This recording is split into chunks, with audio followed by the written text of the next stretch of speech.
It all began when my parents' friendship was established at a mutual friend's house party.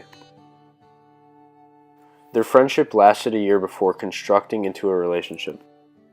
They dated for several more years before finally deciding to get married. The knot was tied on November 2nd, 1996. From then on, they built on their relationship by having a child. That's where I come in. I was born on January 8th, 1999 in the small town of Lake Forest, right outside Chicago, Illinois. That is when I met my family. It must have been weird seeing all these new faces, but they constructed me into who I am today by teaching me values and spending countless hours with me. I lived my early childhood with many interests, including hanging out with my mom, my dad, anyone in the family. My favorite was playing in the snow, building snowmen, snow forts, and having snowball fights. I loved driving my toy car around and smashing into things. And last but not least, playing video games was something my father introduced me to. I wasn't always an angel though.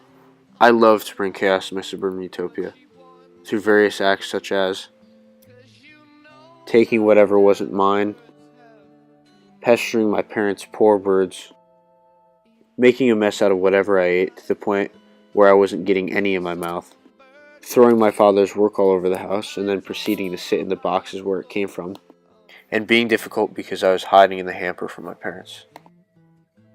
Chicago displayed important materials and values in my life. For example, the importance of family and how beautiful life could be even if it was as simple as an amusement ride.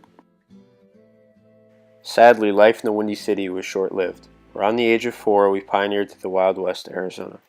As I was sad to go, my new home would bring many new interests, activities, and friends. Living in a new state had its perks. The first school I attended, I met my first best friend, Dakota. We hung out all the time, always going where we weren't supposed to go, making trouble. We had to make the best of it before she moved to Chicago.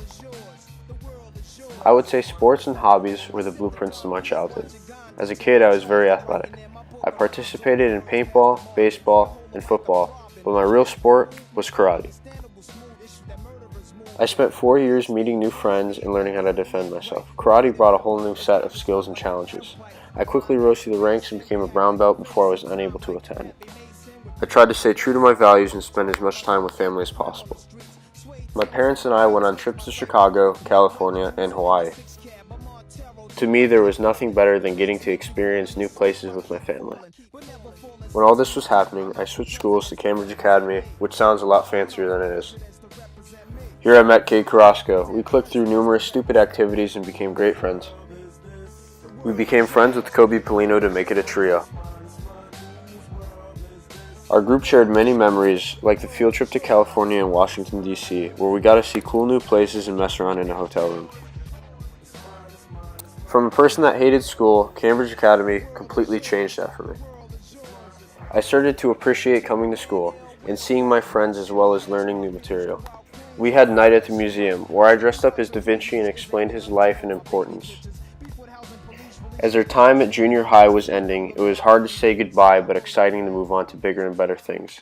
Cade, Kobe, and I, along with some others from Cambridge, decided to continue our education at Perry High School.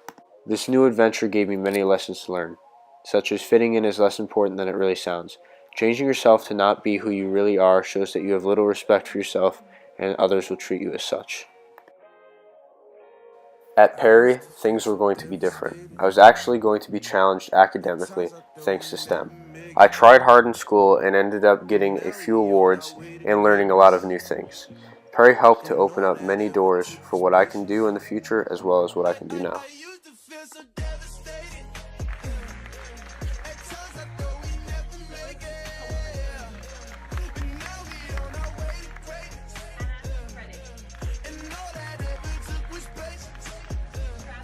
Perry was going to challenge me socially as well. I joined the Perry football team to meet more people and join their workout program. If I were to sum it up, I was terrible at this sport. I am pretty sure most of the times I would get hit or hit someone, my helmet would go flying off. I later waved bye to the program as well as Cade and Kobe as they moved to Queen Creek. Around this time, I met my first serious girlfriend, Ariana. We dated for around a year, going on adventures, hanging out and being stupid together before she moved to California. We took a shot at long distance, which had its plus in me going to California, but a falling out would later end our time together. This was pretty hard for me. My family and friends taught me how to get past a difficult time. They said the best way to move on is to go out, meet new people, try new things, and see new places. So that is exactly what I did. I learned a lot about my friends and who they are. I met new people, and most of all, I met Sterling. We both shared similar qualities, like being shy and quiet, but dating each other helped both of us become more social. Sterling and I have learned a lot from each other, as well as about each other. My family, my friends, Perry High, and the memories I have created here has been the blueprint to the building that I am today. This blueprint is the layout in which each room is filled with memory, an idea, or a time that was special to me that keeps the building constructing upwards. I have been accepted to the University of Arizona, where I will pursue my degree of my passion, engineering. With this degree, I hope to land a job with my uncle at his business in Chicago as a civil engineer.